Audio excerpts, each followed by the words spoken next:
Good morning, everybody. All right, I want to talk about this last video that I just created. And I'm trying to do this without editing. And, well, I don't want to chase too many squirrels, but that's just what happens. And if I don't edit it out, then that's what you're going to get. So here you go. Number one, you know, you have to realize that YouTube and Google track comments, right? They track it down to the IP address. They know where you're at. Unless you're using a fake account, and then there's even ways to find that. So I just want to lead off with that because a lot of the comments got deleted, and I didn't even delete them, and they got tagged.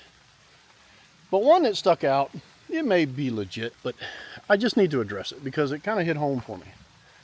And the reason it hit home, when I was in school, I went to school with this guy, and he was picked on really bad. He was harassed and, beat up all the time.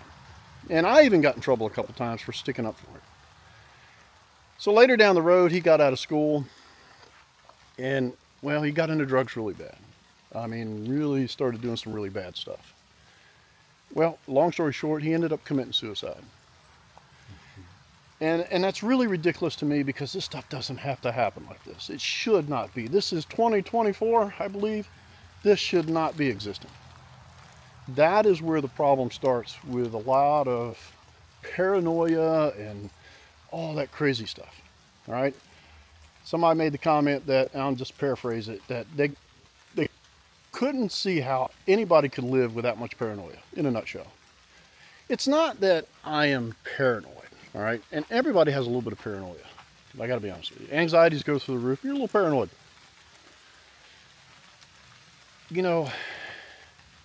My history, or my background, let's call it my background, is in industrial electronics and robotics.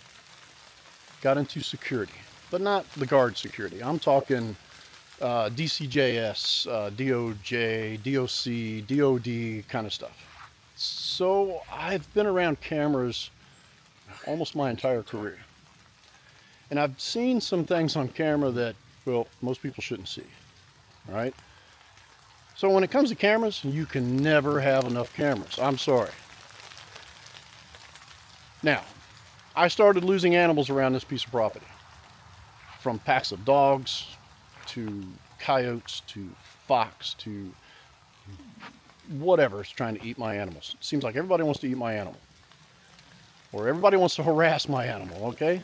So I started getting this on video.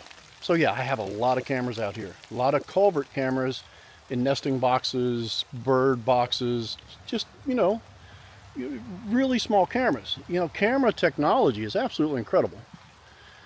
I've seen it go from stuff that you have in banks. The bank camera system is very interesting how it works, and some of the surveillance in that kind of security. And from itty bitty to a pin size, like a pin, the tip of a pin, that's how small they are, to really large ones, right? Ones that I have cameras around here that 150 time optical zoom, all right? And then some that just, well, they're just one zoom, wide angle, and do a lot.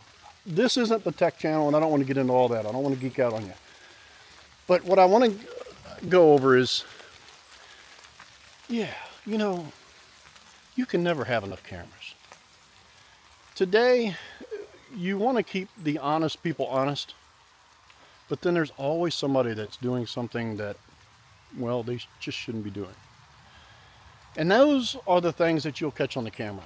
Just on my property right here, I can't count how many times somebody has come up and snooped out my packages on the front porch. Little do they know, they're just on my front porch. There's several cameras to track that. All right, so you never know what's going on, right? So as far as having too many cameras, no, you can never have too many cameras. All right, so I'm probably taking too much time right now. Yeah, we're all a little paranoid, and I am not that paranoid that everything evolves around these cameras. That's why I have the cameras. So if there is in question, I can look back at the camera and find what I need to find. It is that easy. There's no need for some of the stuff out here that everybody is doing, and everybody's on the edge and just so tied up in all these problems going on that, yeah, you can end up a little paranoid or whatever's going on. But, I have some advice for you, though. It's taken me to get this gray to understand it.